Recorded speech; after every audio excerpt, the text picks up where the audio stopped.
Somebody's got to. All right, we'll take a question now from Dustin Long. Go ahead, Dustin. Thanks. Hey, Austin.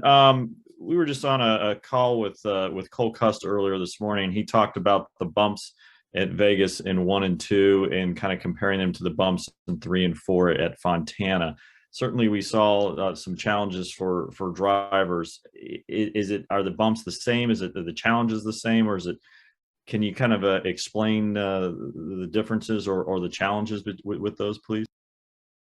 Yeah, turn 1 and 2 at Vegas, high speed corner, and the bumps have always been something that you work on your car to get through to make speed. The faster your car can go through there without having to unload and get the feel back in the front tires has always been kind of an issue. The person that kind of skips through them the best usually runs really well. So they're an entry issue, unlike last week where it was an exit issue where you're kind of leaving the corner with wheel in the car. I think it could definitely be a problem, and it'll be challenging. The stuff I've done on the simulator, for some reason, it wasn't very upsetting like it was at Fontana. The Fontana stuff was pretty accurate to our sim where we were busting loose across those bumps. And so I'm hoping that it's accurate again as far as the bumps in Vegas not being as much of a problem as they were in Fontana. Also, obviously, a big issue has been the issue of flat tires and being able to get back to track. NASCAR is looking at it, but obviously there can be a counterpoint of view is like, why should anything be done if you put yourself in a situation that spins and isn't that as much on the driver? How would you respond to something like that? I think, it would really suck to injure race trying to miss a wreck and having to spin and having flats. I think that's not on the driver as much as the situation that he's in. He can do his best job to miss a wreck. And, there becomes a safety issue in that. If you know that if you spin out, your race is going to be done because you're going to have 4 flats and you're going to wait 3 laps to get towed, that, I might just try and drive through the closest window I can to not turn the wheel and spin it out. And instead of, trying to dodge someone or, run into them, you're going to take whatever advantage you can not to spin out, because you're going to be thinking about that in the back of your head eventually. So I think that's a problem we got to work on and got to get fixed. I know in other forms of racing, you spin out, your day's pretty much done. But, that doesn't mean that we have 40 cars on the track in our form of racing.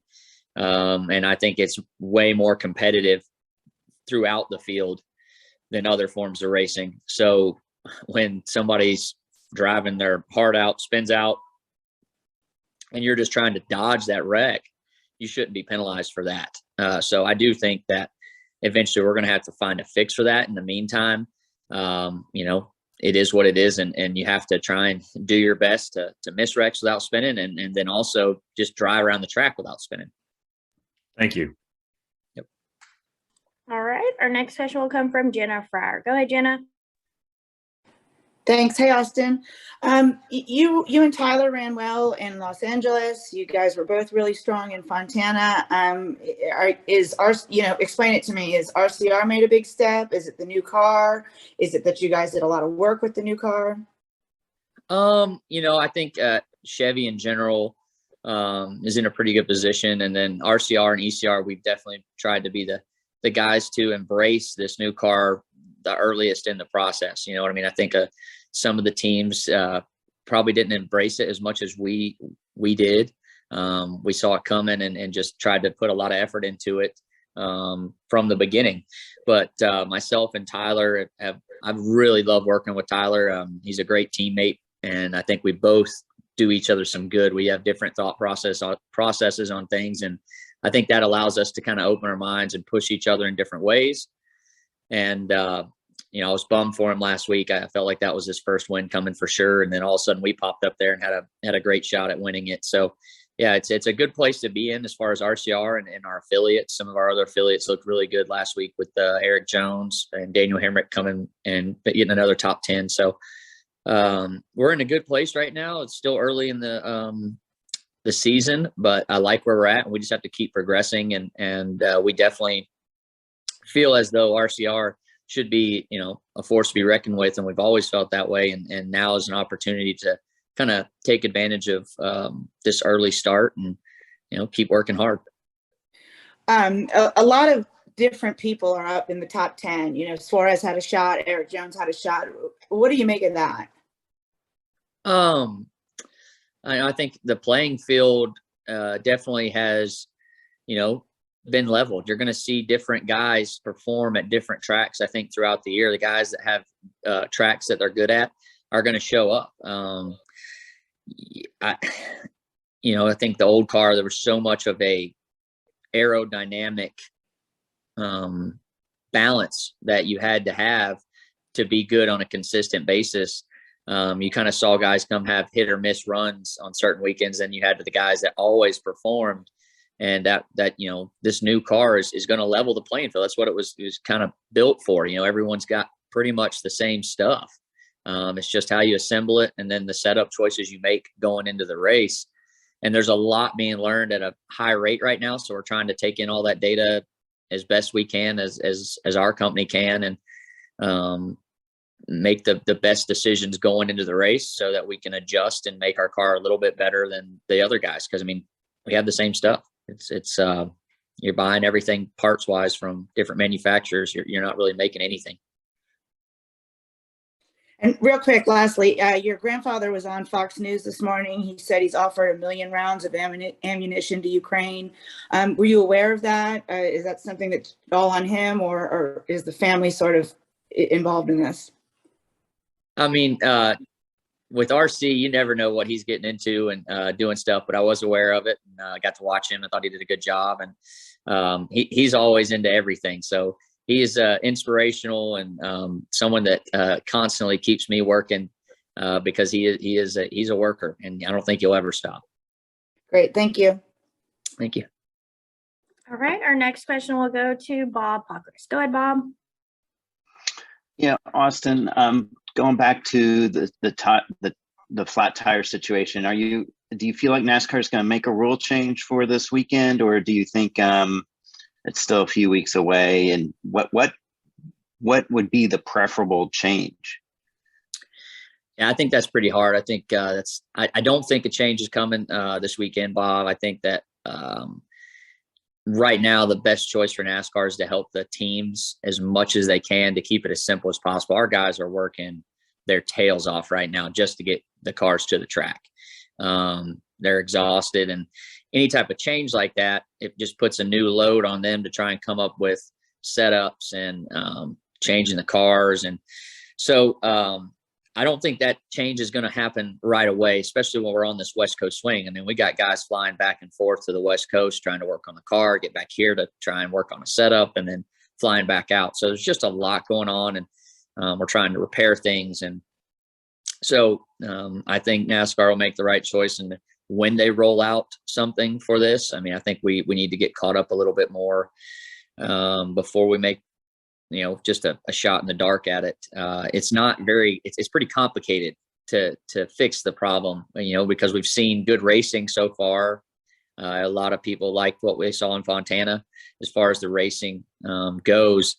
So when you go to change some of that stuff, it can hurt it. And, so I think they're trying to, have the smartest people in the garage come up with different ways to fix this. It's a ride height issue. When the tires go flat, you're sitting on the blocks. So, if it's taking down the block size or taking the block off the car, there's a lot of different things, or different tech things that start to play into all this. So it's not just a easy fix. If we all knew what it was, we'd try. There's been some good ideas, I think, thrown out there, but they're time consuming and could set you back in other areas. It should have been done before, but we're in it now, and we can't really, it's something that will get fixed, and we'll just have to be patient with it. And in the meantime, enjoy the good racing and hate it for the guys, including me, that when we get a flat, it's not going to be our day. And going to Vegas, whenever NASCAR seems to go Vegas, you would always hear about odds and everything. Now with gambling opening up in other states, have you gotten any sense, like, I mean, do you hear people talk more about odds? Do your friends talk more about odds? Do you get any sense of there's any additional interest in gambling on NASCAR? We have a great sponsor in BetMGM. I think Tyler and I are doing an appearance for them. And anytime, you hear different odds or something, Daytona usually is a place that you hear about odds and who has big shots, because you just never know who can win. And, I think it's great for our sport to be more involved in the sports betting world. And it gives fans another thing to really cheer for and get engaged in the sport.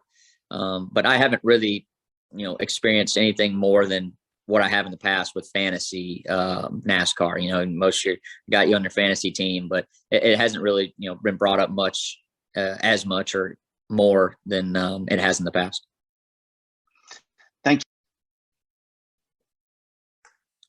you. All right. Our next question will go to Matt Weaver. Go ahead, Matt.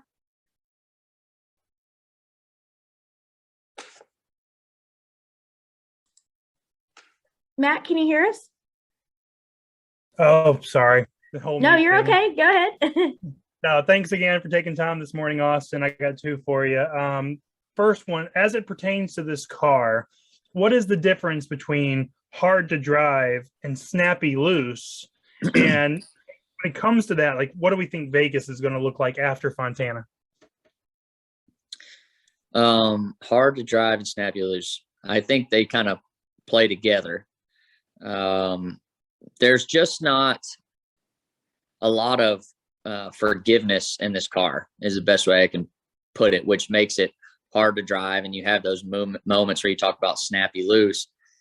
The snappy loose comes from just pushing too hard and getting over that edge. In my opinion, it doesn't come back when you get to that point. You've got about one shot of catching it, where in the old car you could catch it and keep driving it off of the right rear a bit longer, a really long time. Where this car is, when you get that first moment, if it doesn't come back after that, and you're still kind of in a slide, you better lock the wheel left and just spin out, because the next thing's coming to the wall. So every time you make a correction throughout the corner, you're putting yourself on edge, and you're putting yourself in a vulnerable position making those corrections, because like, okay, I got away with that one. We're learning that kind of forgiveness and ability, and the guys are learning on setup, but you're taking a risk every time you backsteer with these cars. You do it multiple times throughout the corner, it doesn't work out. Then secondly, Atlanta is right around the corner, and we've never really seen something quite like this. It's an intermediate track designed theoretically to race like a super speedway. Is that what they're going to get when you guys go there? I have no clue, actually, on this one. I've watched a couple laps of the test that they had and heard people talk about, we're going to be wide open and speedway racing at 1.5 miles, and it's gripped up. We'll just have to, see what that really is like. And I just hope it's not a train race, because Atlanta's been a great track in the past with the old wore out asphalt. Our best races come from places that just have ancient asphalt that tears up tires. So it could be a great race, and it could be one of those that you're like, whew, just try and make it through it. I'm assuming that with it being, speedway style, and if handling's up, there'll be some aggressive driving, some blocks made, and you got the potential to wipe out a bunch of cars. So we'll just see how it works out. Thanks, Austin.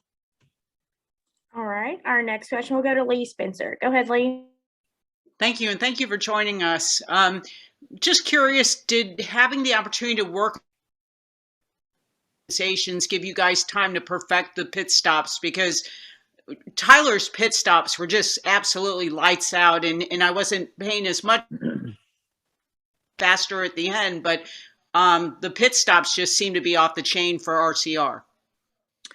Yes, I bragged after my interview. It didn't get shown for some reason after the race, but I couldn't believe how great our pit crews were. It was a pleasure to come down pit road when a caution came out.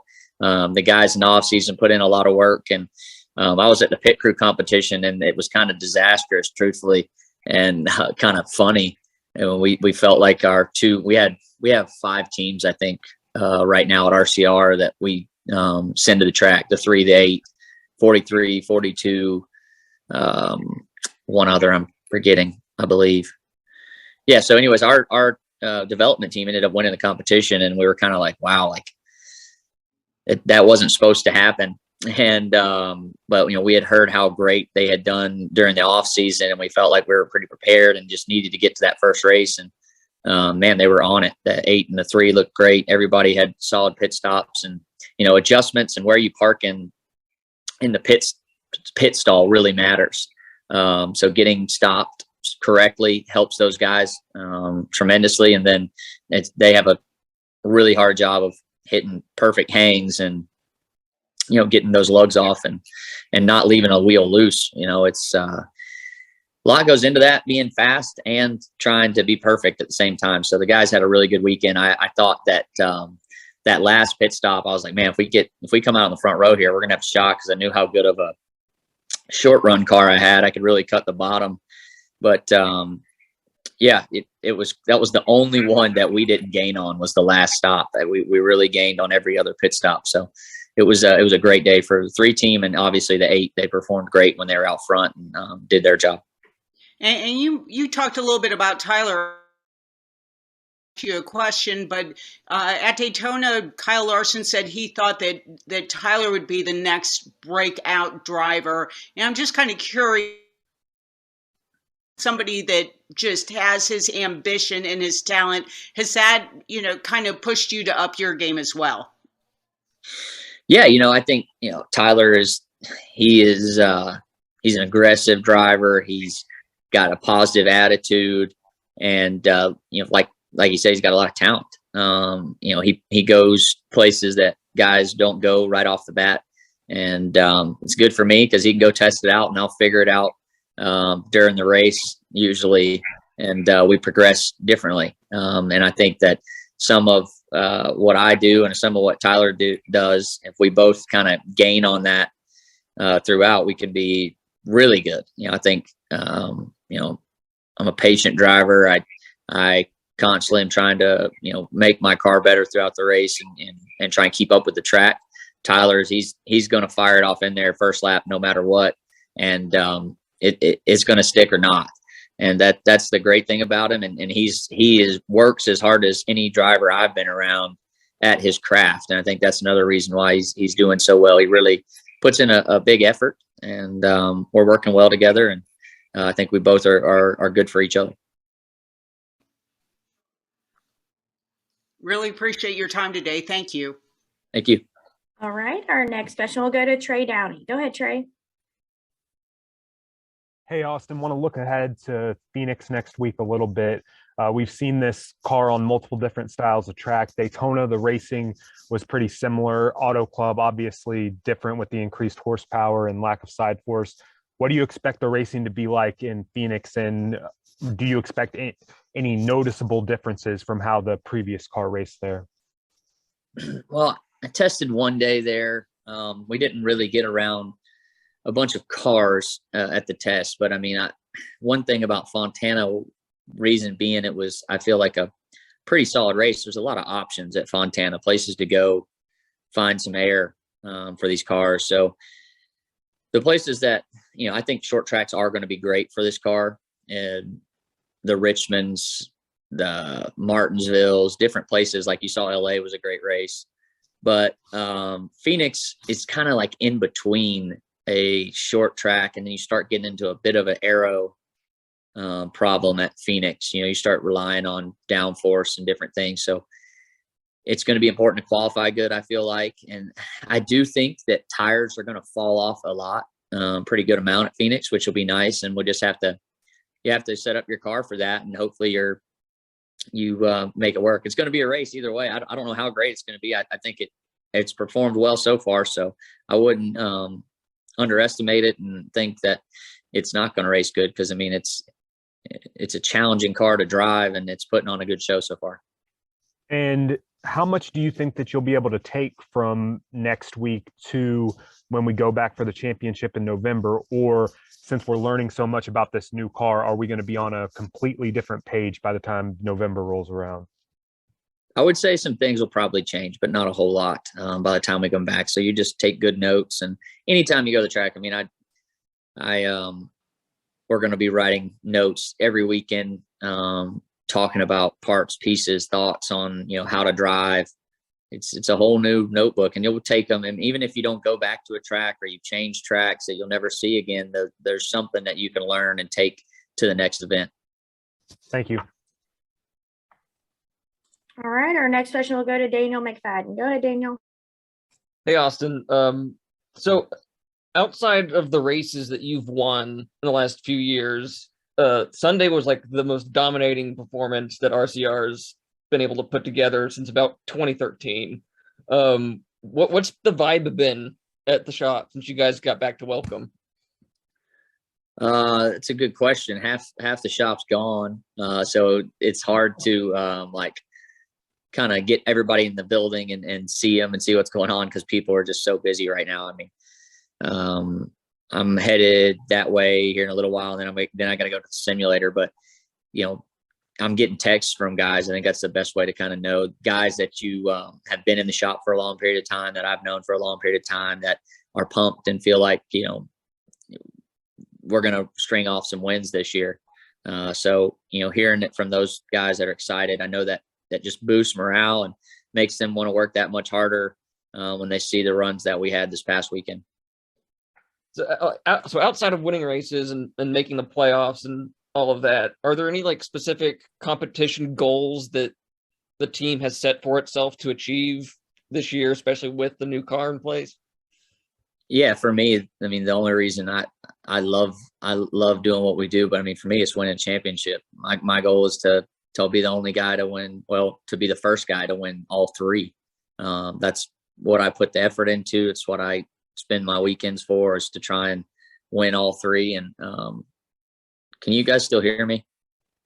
Yeah. Sorry, I was getting a call. Yeah. So, I mean, for me, and that's why I wrote on the back of my helmet this year's Crazy Faith, knowing that, just believing in the process of that. I've set goals throughout different seasons, and you kind of set these obtainable goals, or a couple wins, get in the playoffs, see what happens. But I just kind of want to start thinking about what I really want and having faith toward that. So that, the championship is the only thing that I've written down as a goal. All right. Thank you. All right, we'll go take our next question to, let's see, Chris Estrada, did you have a question? No, it's already been answered. You You're can go good. Okay. All right. Thanks, Chris. We'll take our final question from Rob. Go ahead, Rob. Thanks, Amanda. Thanks, Austin. I have a quick question for you about your growth as a driver, because you've been in the Cup Series almost for the last 8 years. When you think about your evolution as a driver, how much would you say you've grown, and how much would you say, man, I kind of miss some of my younger aspects? Definitely feel like I've gotten more experience. Obviously, I've been doing this for a while now, and starting to, grow as just a human in general from the time I came into the sport till now. And I think that, the experience pays off in certain situations. And then, some of the things that when I was younger, I don't know. I feel pretty good where I'm at right now. I don't think I would go back in time for sure. And, maybe some of the unknowing, aspect of it would be nice in the first couple years, just a little different. But experience wise, I would not trade a minute of what I've gained in that sense. And still willing to go run at 200 into the corner and flip into a catch fence and go race the next weekend. So I haven't lost any of the drive, and I'm enjoying where I'm at. And I think I've got some good years ahead with the experience that I've gained over all these years and all these changes of cars and different things, seeing different guys leave the sport and come into the sport. So love where I'm at.